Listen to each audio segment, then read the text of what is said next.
I'm Tammy Foreman. I'm the executive director. Path Forward is a nonprofit organization, and we are on a mission to empower people who've taken time off for caregiving to restart their careers and restart their professional careers. And we do that by creating what's called a returnship program with top employers like the folks at Audible.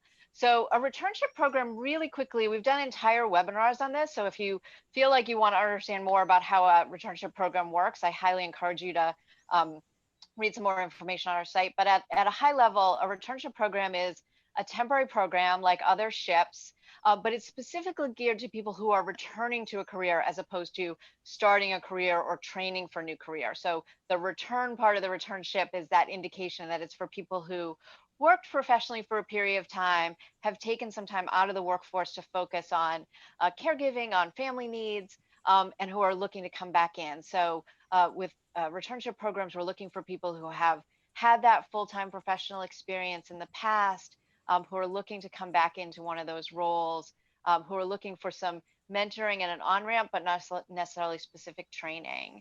And one thing to know about programs run by Path Forward and in partnership with Path Forward is you still apply to the individual employer. So signing up on our site gets you lots of great emails with lots of great content and invitations to webinars like this, but it is not an application for a job. So if you want to apply for a job, you need to do that by clicking on one of the links. So we're going to talk about that today with the folks at Audible. Before we do that, we do record all these webinars. So for the person who asked, we are recording today's session and we record all our webinars. And we're starting to get a real rich library of some good stuff for y'all. So if you have not had a chance to attend these, and I specifically have pulled out, actually Abby did it, I have to give credit where it's due. We've specifically pulled out some resources here that we think will be helpful for you. So if you're looking to brush up on your interview skills, we did an entire webinar on interviews, and we have a good blog about that. If you've got questions about returning in tech, a lot of the jobs that are open at Audible are technical jobs. So we did a webinar specifically about technical careers that has some interesting information in about tech screens and whiteboard. It has advice from people who've done that, from returnees who've gone back to work into technical jobs. So highly recommend that one, and some blog posts there. And then we had a good session with some returnees who returned to jobs at Amazon and Facebook and some others. So, and then I always like to point to our success stories, because if you want to just get inspired, read about the amazing men and women who have come before you.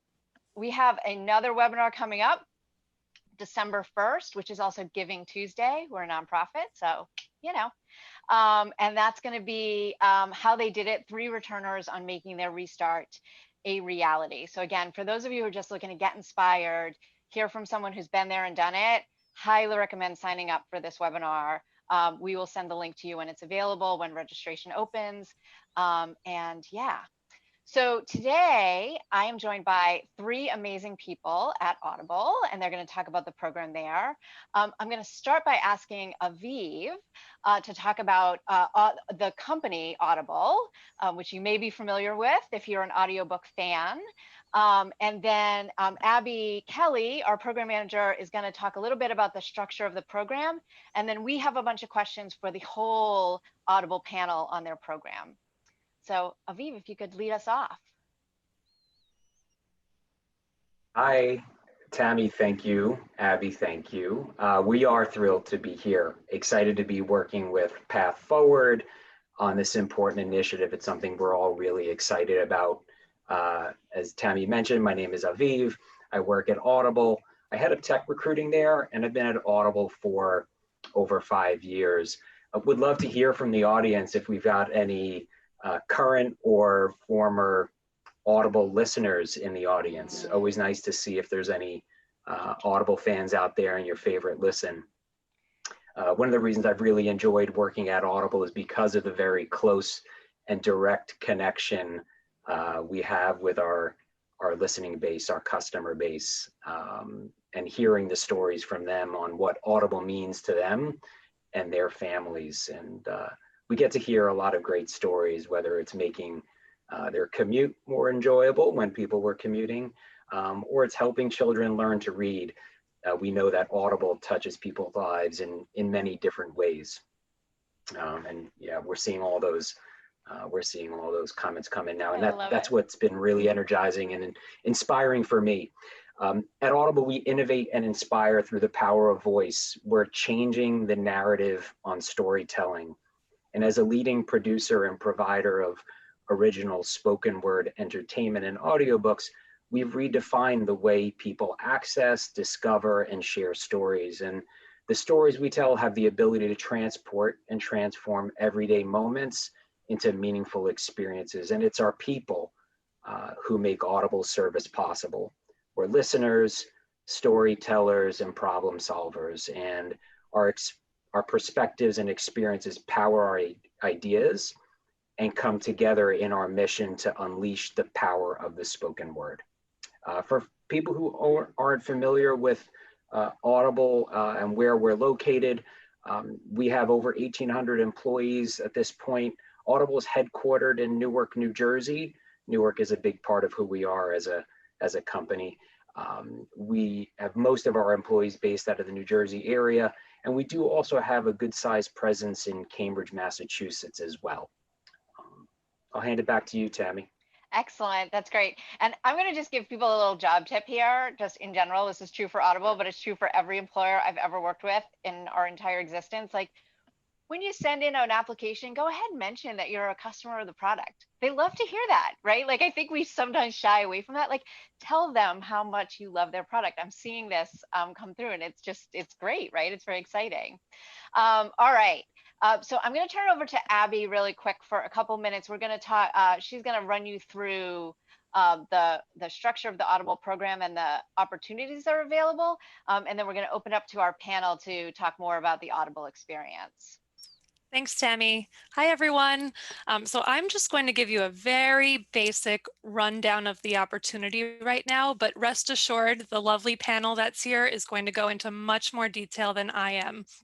But as I'm talking or the panel talks, please feel free to put in your questions in the Q&A box. And we've got an Audible staff member who's on the line, who's ready and willing to answer your questions. So this program is 100% remote for the full 16-week opportunity. We've got a ton of different opportunities available in different roles, all in tech. We have software engineering, QA engineering, Android development, technical program management, UX design, and product management. So something for almost everyone. One thing we do want to note is that relocation is important for this program. You must be open to relocate to either the Newark, New Jersey office or the Cambridge, Massachusetts office if offered a full-time role at the conclusion of the program. We do want you to know that Audible will assist you with that process. There's a relocation package that would be offered to you. And the timing is something that the relocation would be dependent upon when it's safe to do so. So they will keep you in touch every step of the way to make sure you know what's going on and when you'd be expected to move. Just to give you a quick rundown, we wanted to show you which office the roles correspond to in terms of relocation. We will be sending you these slides, so don't worry about writing all of this down now. We just wanted to make sure you had that there. And then in terms of the general interview process, again, the panel's going to go into much more detail on this, but it's a 4-step interview process. It starts with that initial resume screen. One thing we always want to recommend here is keep your gap on your resume. You are applying for a program that requires a gap. It will not be held against you. So make sure it's clear so recruiters can see you're eligible. And read that job description carefully. Ensure that you're highlighting those skills that they're asking for. From that point, you'll move on to an initial recruiter phone screen. You'll get to ask any questions. You'll go over your resume. They'll ask you some questions to better determine fit. From there, there's a technical phone screen. So this is an opportunity to showcase your technical skills and abilities. And that final step will be a panel interview. You'll interview with a manager and also another technical professional to further go over some technical skills, as well as some really important soft skills that are very important to Audible. Excellent, Abby, thank you. And I'm going to go ahead and underline her first point about making sure the gap is clear. It's definitely feedback we hear from employers regularly. And I get it. A lot of coaches and resume writers out there trying to help you cover that up. And if you're applying for a quote unquote regular job, that might work. And it might be helpful, but when you're applying to programs like this that are looking for that, make sure it's very clear to them that they can see that you've been out of the workforce for care work and that you're eager and excited to come back. And then I will also underline highlighting those skills. That's going to be really important. So with that, sorry, my trigger finger a little happy there. I'm super excited to welcome Supriya, Aviv, and Sarah here from Audible to talk about the program. I'm going to turn off my share so you can just see their faces.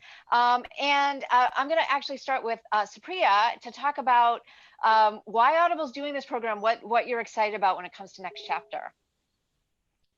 Sure. Thanks for the question, Tammy. And again, so excited to be here. And before I dive into the answer, I just want to say it's so heartwarming to read some of the responses that have come in when Aviv asked about, the audiobooks that people have been reading. Somebody said about, how it helps with their dyslexia, and it's been an amazing experience. Somebody talked about how their son get into college.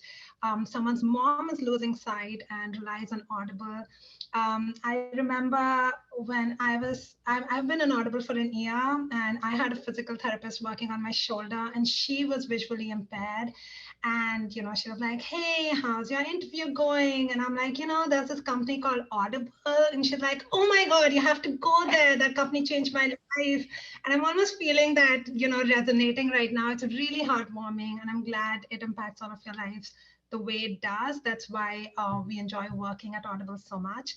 The reason we launched the Returnship Program at Audible is for two main reasons. One is our Spectrum and Belonging Plan, which is essentially our work on diversity and inclusion. And for us at Audible, it focuses on all the work that we do to ensure that we're truly celebrating and supporting the full spectrum of identity. And we keep working to find new and meaningful ways to bring different voices to the table through a diverse workforce, through a culture of inclusion, through a diverse spectrum of talent. And when I say diversity, I don't only mean gender or ethnicity or race. I also mean diversity of experiences and thoughts and perspectives. And that is why we wanted to tap into this pool of talent that's taken a career break, because we truly believe that they bring a very, very unique experience with them, a very, very unique perspective. And we want to hear that. We want that to be integrated into our culture, into how we work, into the way our products are built. So we truly believe that this talent group will add a new dimension into the conversations that happen at Audible. The second reason, why this program is so important to us is because of our people principle on activate caring. If I had to put it really, really succinctly, it is focused on how we uplift the community within and even outside of Audible.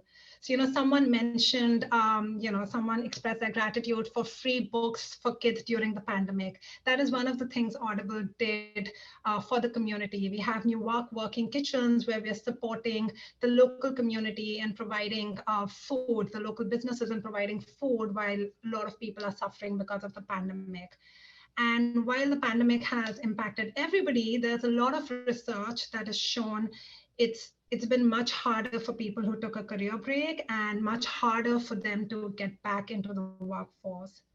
At Audible, we also realized that a lot of people who took a career break had a choice earlier. They had a choice to be with their kids and have their other spouse working and getting the income. And now with the pandemic, for many, that choice may have been taken away with the number of layoffs that have happened.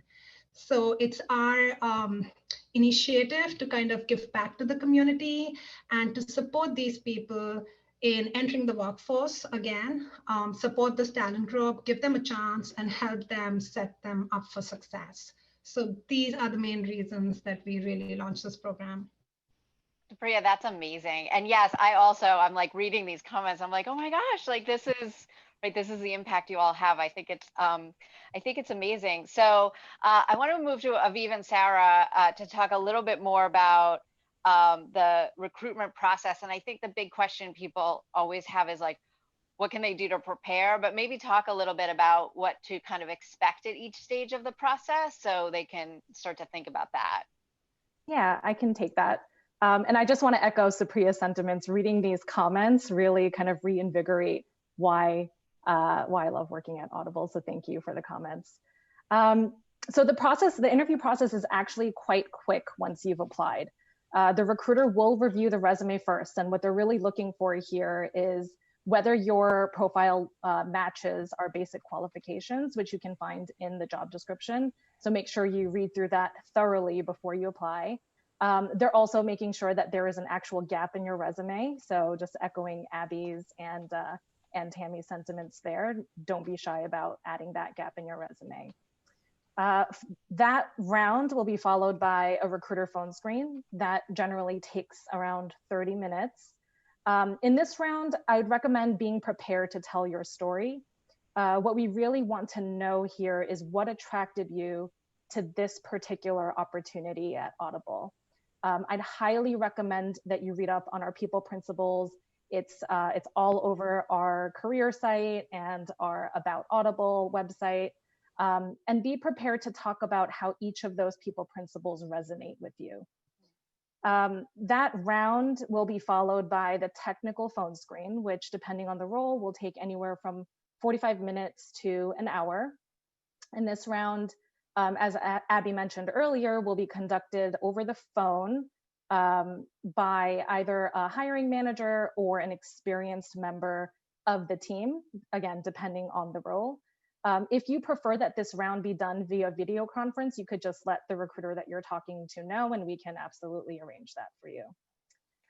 In this round, this is where you get to really talk about your experience. You can ask more specific questions about the role, what it's like to be a software development engineer or a product manager at Audible. These rounds will be more functional and technical in nature, but everyone involved in all of these interview stages have been thoroughly trained and is aware that this is not a regular set of interviews. We really, truly are trying to screen as many people into our interviewing process versus screening people out.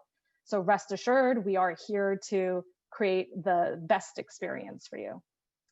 The technical phone screen will be followed by the virtual on-site. So this is what would typically be your standard on-site round of interviews, but will be taking place virtually via video conference. We do use a software called Amazon Chime, which we will prep you on and send you materials on before your interview, so you're fully comfortable with the software before you get interviewed. And in this round, you'll meet with anywhere from 2 to 3 people on the team. Cool, excellent. And I'm going to echo something that Sarah just said. That's again a general job hunting principle. Like, do your homework. Like, go in prepared to talk about that company and what you love about it and what you're curious about. Like, that's the kinds of things that really demonstrate enthusiasm and interest and can be the thing that really sets 2 equally qualified candidates apart, right, in general. So so thank you, Sarah. That's really great advice. So particularly for some of the engineering roles, are there any practice examples or sites they can visit to get ready? Like, is there specific coding language that's going to be covered? Like, how should people prepare specifically for those roles? Sure. Tammy, I can take that one or Yeah. those questions. So for engineering roles, yeah, there are a number of resources available to practice. We use a tool called HackerRank internally for coding and problem solving. So that's probably a good place to start to go practice some coding and problem solving. And I know there's a number of other sites out there like LeetCode, and we can provide links to that site as well. And I know there's a book out there, Cracking the Coding Interview too, that's probably a good place to check out for sure. In terms of like specific coding languages, for the interview process, we really don't require you to use a specific language, but you should definitely use the language that you're most fluent in. And of course, I'm talking about a computer programming language. versus spoken language. We want to make sure that you're coding in the language that you feel most comfortable with and the one that you have at your fingertips, right? On the job at Audible, most teams at Audible are using Java as their primary language. There are teams using other languages like Python and JavaScript and Swift and others too. But during the interview process, yeah, again, just use the language you feel most comfortable with. Yeah, that's great advice, Aviva. And I think I highly recommend people use those practice sites. And I think sometimes they can feel a little bit intimidating, and there's always a little bit of an ego component to that. But like the more you do that, the more comfortable you're going to feel and get those jitters. And you can get some really good feedback from those sites as well in terms of, you know, what you're doing well, what you need to work on. So that's great. So what makes a good Audible employee in general? Like what do you think makes someone kind of follow those people principles as you mentioned? Yeah, and I think you really nailed it. So when we think about Audible employees, when we evaluate performance, right, performance review time, we think about what did you deliver and how did you deliver it. And the how did you deliver it is really through the people principles. And I think that's a really important part for folks to understand.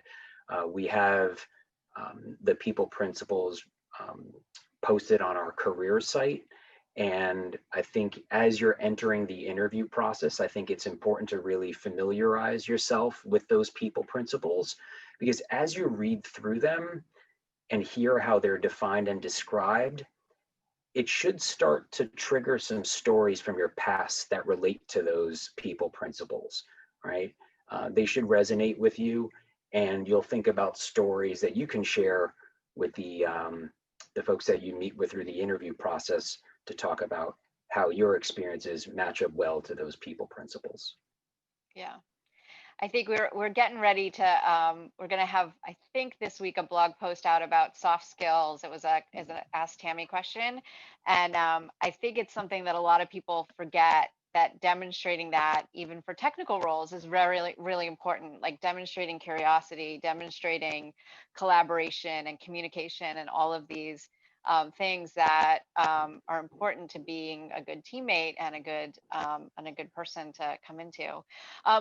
What's the timeline that you all are looking for? Like, do you have is there like a start date that's been defined? Kind of what should people expect in terms of timing? Yeah, I can take that. We are interviewing quickly, and there are only 3-ish rounds once you apply.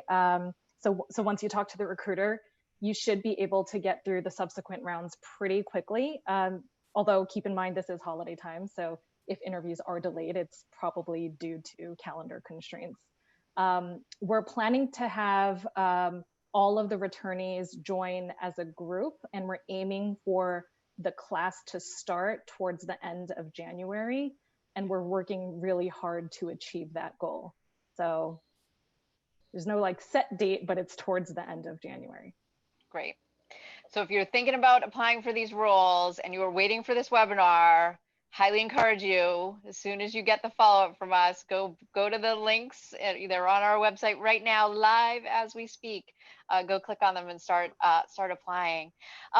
Can folks expect to get any feedback from Audible if they aren't selected to move forward? What does that kind of look like? Absolutely. We're responding to every single application. Even if you do not move forward, you will hear from us. We are a small team of recruiters though, so if it takes some time for you to hear from someone, just be patient, but we do plan to get back to every single person. Okay, great, excellent. And Supriya, I'm going to come back to you. Can you talk about the program experience, and specifically what's it like working remotely at Audible right now? Sure. I know this would vary differently for different people. Some love working from home, and some miss, putting on that lipstick and putting on that fancy shirt and going to office. But at Audible, we are putting in a lot of effort to replicate what an on-site experience would be, and we are putting in even more effort for our new joiners. We have a completely new virtual onboarding that we've designed, and we've even put in, like, we're working on having a remote office tour. As we've mentioned, we are very, very closely integrated with our local community. So, what the office neighborhood looks like in Newark, for instance, we are trying to build that into the tour. We have happy hour meetings where, you informally connect with your team over a glass of wine or lunch meetings. So we are kind of imbibing all of these creative ways in which we can have employees connect with each other and really feel integrated into the culture. A lot of this is also being planned for the returnees. So we do have a customized onboarding that is planned for the batch of 10 to 11 returnees that we will have. Why it's customized is because we will have them interact with our leaders, our executive leaders, and provide them leadership visibility, but also have them hear about our culture right from the horse's mouth. We will have at least one learning intervention for them every week. So that could mean a formal session on imposter syndrome or networking skills, or it could be an informal lunch with a leader, hearing about their experiences. We also have really strong impact groups or employee resource groups at Audible. So, Moms at or Women in Tech at. So we could even have sessions with moms at talking about how they came back to their career after a childcare leave, and how they used various Audible resources to kind of transition back into the workforce. So we have all of this planned. We also have two mentors plan for the returnee. So one would be a team mentor.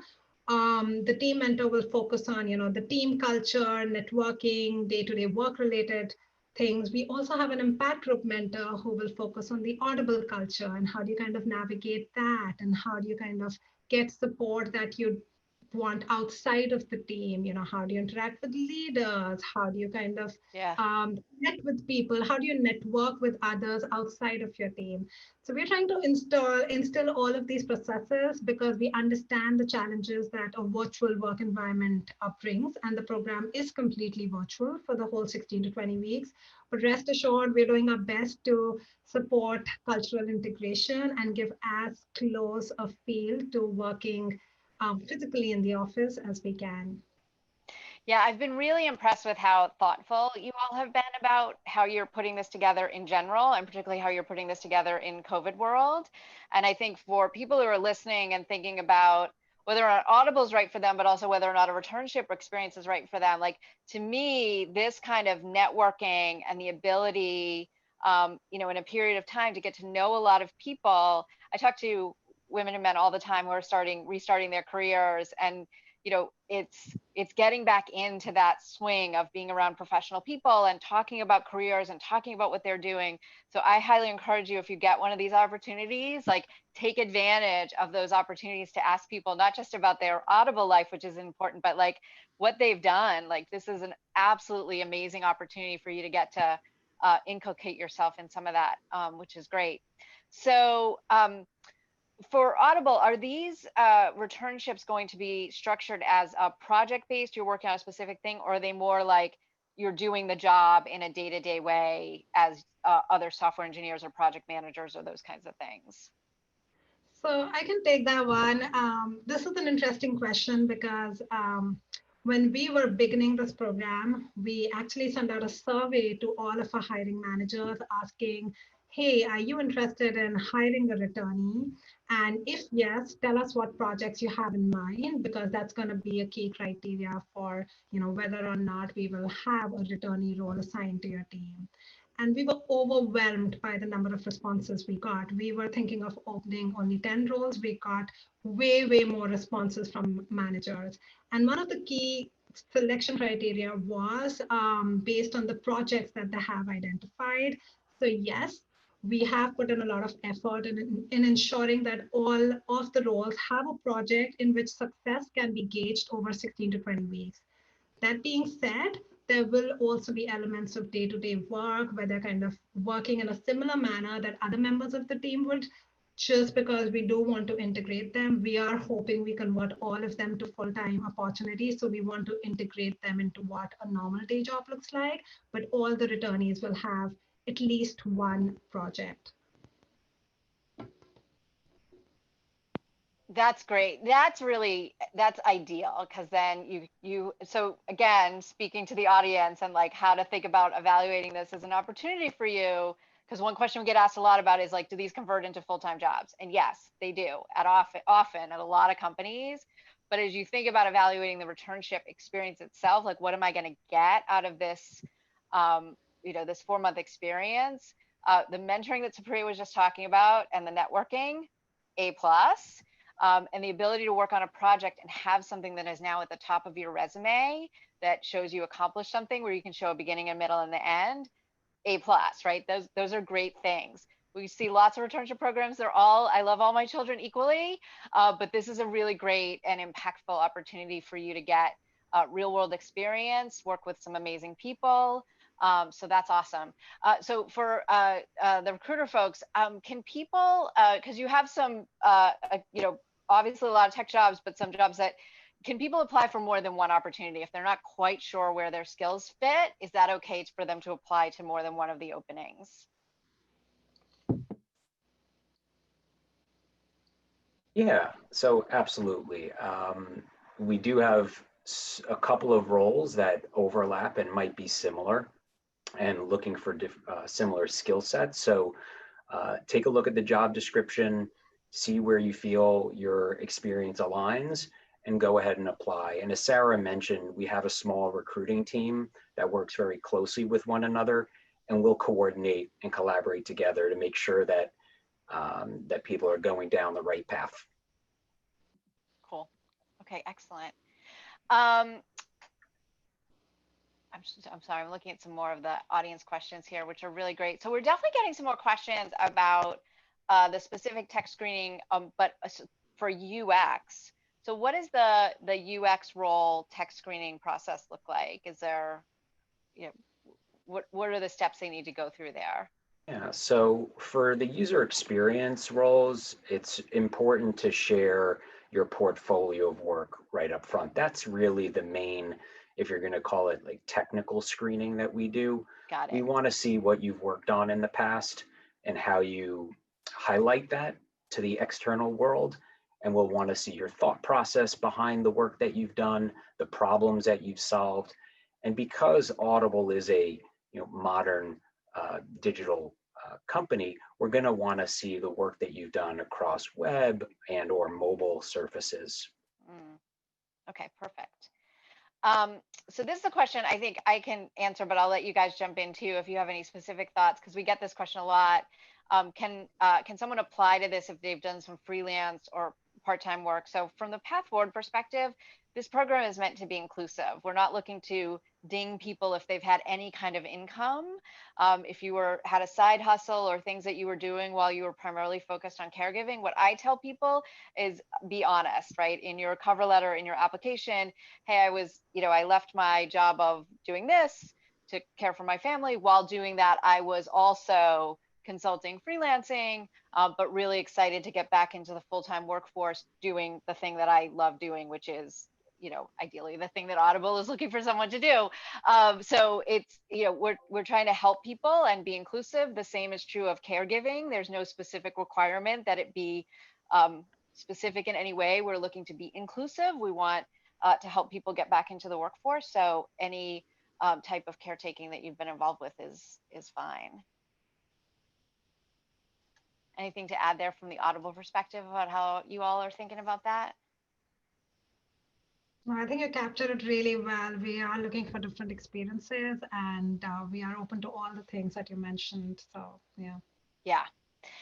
So this is a good question. And so we've gotten some questions from people asking about, can people pivot into this from other tech backgrounds? So if I was a software development engineer, can I pivot into the UX role?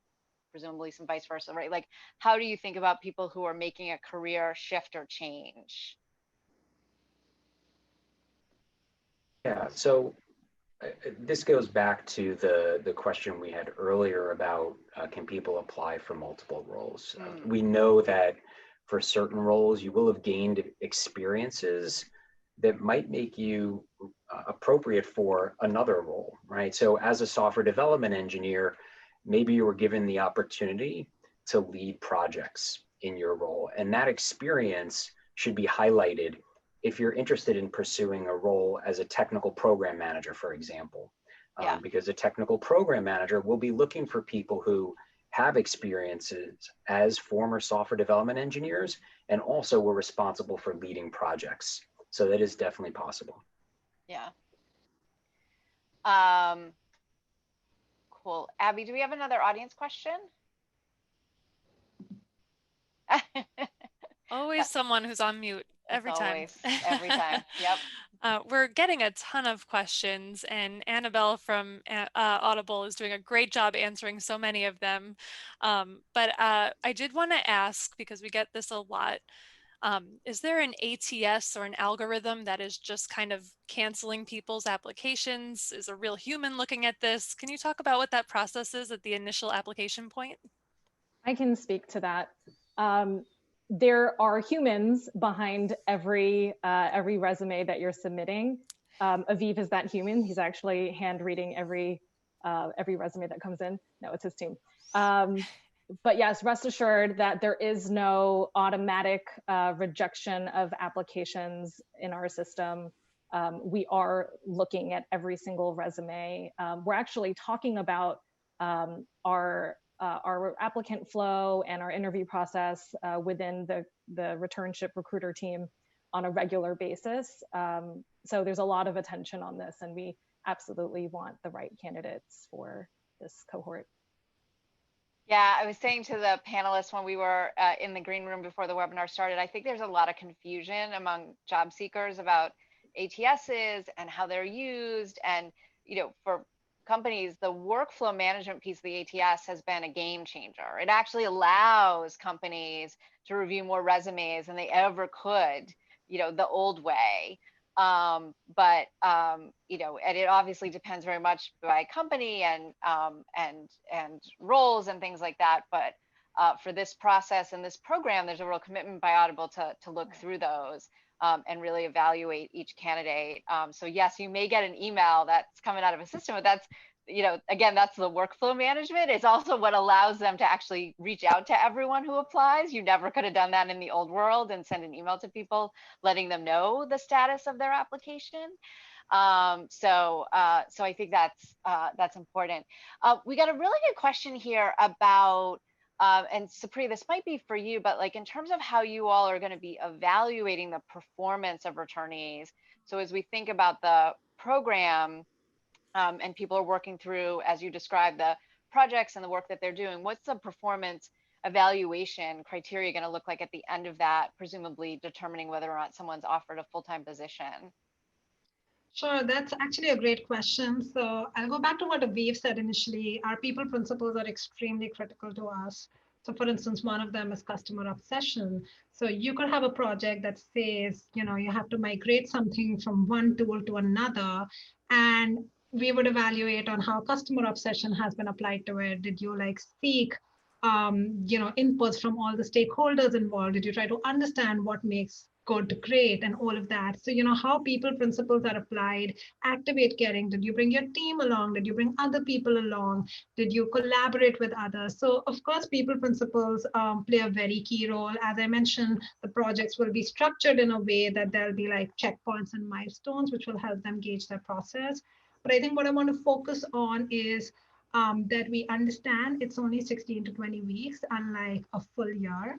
And we are designing a different system that we've also partly tested with our interns and has worked really well, wherein we work with the mentors, we work with the manager. In the 16 weeks, there'll be 2 formal check-ins and there'll be 2 informal check-ins. So that's 4 check-ins, 1 every week, with me and with the manager separately. So that's like 8 already.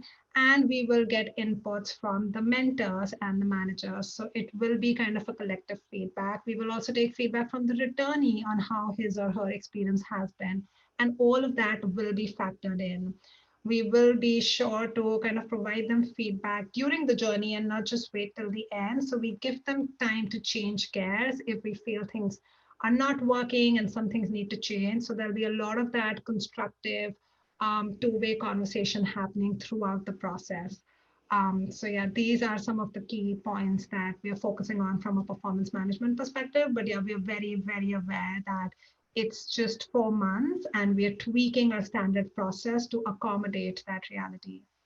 Yeah, that's great. So here's a really good question. If someone doesn't get selected for this round to be part of the January cohort, can they apply the next time you do it? And I, of course, love this question because there's going to be next time. So this is a great one. Sure. Sure. I mean, Aviv and Sarah, feel free to chime in, but yes, we believe that skills keep getting developed. And of course, you can apply in if you feel, you have the skills for the new roles, because we don't know if it'll be the same roles or not. So yes, we do hope to expand this program if our pilot batch goes well. And if they feel they meet the skills, we would welcome them to apply. Yeah, I think so. First of all, I would say a couple things. Like, if you don't get this one, apply to another program. And if you need some inspiration on the idea of continuing to keep going and keep trying, read, and we'll put this in the follow-up. I'm looking at Abby, so she makes a little note for me. Read the success story of Hagit Katz-Nelson, who was in our Walmart program. That woman came to every event we ran. She applied for every returnship program. She got into the PayPal boot camp that they ran, but was not selected for their program. After I think 2 or 3 different events that she came to, applying every time to somebody's program, she got in at Walmart. She got into the program at Walmart. She got the job there as a product manager, was a superstar. She is my poster woman of like, don't ever, ever, ever give up. And the specific advice I would give to someone reapplying to the program at the same company they've applied for before, depending on how long the time frame is, it's an excellent opportunity to talk about something you did since the last time you applied, right? I took this class, or I did this side project, or I've worked on this. And to show that development, as Supriya said, we're all working on things all the time. So it's an opportunity for you to do that. So yes, keep applying, keep going. That's always my mantra. So we're looking for a little more, some folks are looking for a dive into the TPM interview format. So that's one of those job categories that's different for different companies. Can you talk a little bit about how you all are going to be evaluating those folks? Sure, I can take that one. So TPM, let's first, what does that stand for, right? Because every company, TPM means different things. So it's Technical Program Manager. So I'll tell you the typical profile that we would look for a Technical Program Manager is sorry, getting distracted by some of the amazing comments out there. The great air game. Thank you. We all dolled up for you today. You're welcome. TPM, that's what we were talking about. Yes, Technical Program Manager. Right. So the typical background is someone who spent some time early in their career building software, some kind of application, some kind of software, as a hands-on developer. And then at some point decided to transition into project management and overseeing the execution and delivery of software projects, whether they're externally facing to customers or internal customer facing. So the competencies that we're evaluating, one is going to be your project and program management skills and experience. What's your experience dealing with stakeholders across the organization? How do you keep them posted on what's happening in the project? How do you make sure that projects are staying on track? What is your written and verbal communication in that process? And on the technical side, what we're looking for is kind of a high-level understanding of the system design and architecture of the projects that you've worked on, understanding how the components talk to one another, why things were built a certain way. If load was an issue with the system, how were you guys considering putting in practices to ensure that a system can handle the load? If performance is important, if security is important, how do you think about those things? So those are some of the competencies that we're looking for on the technical or functional side. And I know we've talked a lot about it already, but I can't stress enough how important the people principles are and how important it is to really make sure that you're taking a look at those on our website and thinking about the stories from your past that might relate to those people principles, because you will get questions about imagining and inventing before people ask. You will get questions about articulate the possible and move fast to make it real. And as Supriya pointed out earlier, be customer obsessed, right? These are the things that are really important to us, and you will get questions about that. Cool.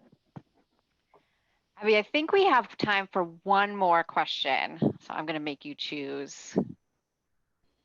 Oh, and you're on mute again. Should have told you. Should have warned you. So we are getting a lot of very specific questions from individuals that all kind of start out with, what if I ... And I actually think this is a good opportunity to address everyone asking, what if I ... Because the subtext there is clearly, should I apply? Should I?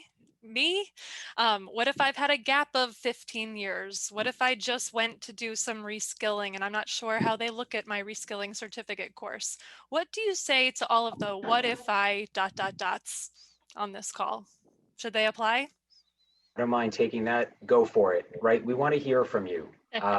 We want to hear from you. There may be something about your background that really stands out, that catches our attention, and don't be shy to apply.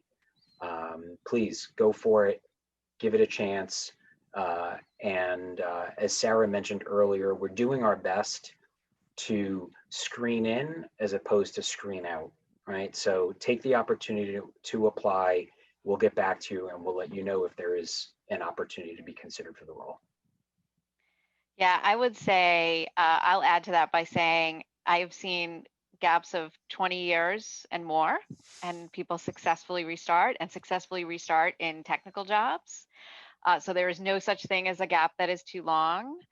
I think understanding the skills that they're looking for, I think Aviv and Sarah have been really articulate, and I know the job descriptions have been thoroughly thought about. So, you want to make sure you're meeting those requirements. So, but I think Aviv and Sarah also both outlined some of the things they're looking for in terms of skills you might have had and how you might have acquired them and how you might demonstrate them. So kind of think about that. But I always tell people to go for it. And I also tell people that here at Path Forward, we have worked with about 75 different companies. We have talked to a lot more than 75 heads of HR and heads of talent, right? You hear no a lot in this business. So as a final wrap-up question, I would love for each Audible person to tell me what their favorite thing is about working at Audible and what was the last book they listened to. I can start. I think my favorite thing is anytime I tell someone, so I'm an avid reader and I converted to like a part listener after joining to Audible. So every time, and we're on the East Coast, so the conversation starts with, what's your name, where do you work? And every time I say Audible, they're like, oh my God, have you read this book? This is how it impacts my life. And that's a really beautiful feeling. It kind of becomes from like a line conversation to a whole like 15-20 minute conversation, because people talk about, some books that they heard or some narrations that, the voice was so powerful that they liked it even better than the book that they read, or how it impacted their personal lives, someone with a visual disability or any other such thing. And my favorite book, as someone mentioned in the chat as well, would be All the Light We Cannot See. So yeah. Nice. All right, before Aviv and Sarah, I let you answer that question. We did get one question that actually seems like a good one for us to address, which is, if I already applied, and presumably I now learned something very important that I want to, I want to make some changes to my application, can I do that? And how would I do that? So if you're reapplying for the same role, I think Abby was going to touch on this a little bit later, but we're actually going to be creating an email address specifically for these fringe questions or cases. So I would recommend definitely sending an email to that email address. It's going to be monitored by mostly the people on this panel, and Annabelle. So feel free to send an email there and we can address that specific question or any other questions like that. Yeah, so when we follow up with everybody, we're going to send, like I said, the link to the recording, the link to the slides, which will include all of the application links. And the folks at Audible are going to set up a special email box for questions about this program. So that would be the perfect place to send an email to that address. That will come in the email follow-up that you get from Path Forward. And that'll be the perfect place to send an email exactly like that. So thank you, Sarah. Okay, so Sarah, what do you like best about Audible, and what was your favorite recent? I mean, we all have, you know, a million books, so we could, I'll see if I could just pick one. I think this is a bit of a cliche answer, but it's so true to me. I love the people that I work with, and I think it's a testament to the people principles because we do all embody them. We all truly care about what we do and what we can do for others. And so I think that's my main reason why I've been here for over 5 years, just like Aviv. My current listen is The Meaning of Mariah Carey. I'm a huge R&B music fan, and just hearing her story and kind of what happened behind the scenes as she, you know, grew into stardom is very interesting, a different angle that I've never known before. So that's my current listen. My favorite listen, though, because I'm not done with that one yet, is Trevor Noah, Born a Crime. His accent just alone is enough for you to want to listen to it, but his story is incredible. So if you do get a chance to download a book, I'd recommend that one for sure. Excellent. Awesome. And last but certainly not least, Aviv. Yeah. So in terms of the why, Supriya touched on this. I think there's a few things that have got me really energized about Audible and excited about working here. The customer connection is a big one, and really hearing the stories from real people about what Audible does for them and their families. As a recruiter, I'm in a unique position that I get to speak to people all day, and a lot of them happen to be current Audible listeners. So you get to hear these stories, and that really does keep you going every day, because recruiting can be challenging at times, and it's these little stories that make it a lot of fun. The other thing that really speaks to me is Audible's commitment in the communities in which it's based. Activate Caring is one of our people principles, and our founder, Don Katz, really wants to redefine what a modern technology company can be. And I think it's our commitment in Newark, commitment in the communities in which we're based, that really inspires me, and is another reason that I've really enjoyed working at Audible. And in terms of what I'm listening to, there's a lot going at the same time, but one of the things I'm listening to right now is M to WTF by Samantha Allen. It's the 26th funniest moments from her transgender journey. And it just so happens that in recognition of Transgender Awareness Week, which we're in right now, we're providing this listen free to all listeners. So if you happen to be a current Audible listener, check it out. It's a really touching and funny story. And then one of my other all-time favorites is Unbroken by Eric Hillenbrand. It's a story of perseverance and something that really speaks to me as well. That's amazing. Well, Audible certainly does sound like if I didn't love my job currently, I would be on Aviv's door applying for jobs. But this is amazing. I want to thank you three so much for coming out and talking about this. As I said to the audience, you're going to get a follow-up from the folks at Path Forward. It's going to include the links to this deck, so you'll get all the live links. You can go. For those of you who are asking a lot of questions about the interview, and I know it's like there's never enough specificity for you to really feel comfortable because it feels so daunting. Really highly recommend watching the webinars about interviews and about restarting your technical career. There's some real good advice on there that I hope you'll find helpful. and it includes the links to the jobs to apply for. And then we'll include a link to the email address that they're going to set up so you can ask any specific questions. And you'll also get this recording so you can, if you had kids running around in the background, no judgment, we know how life is right now. You can go ahead and have a re-listen and hear some more of this great stuff. But Aviv, Sarah, Supriya, thank you so much. Abby, as always, our able moderator and guest host. And thanks everybody for coming out. We really appreciate it. All right, Thanks. have a good one.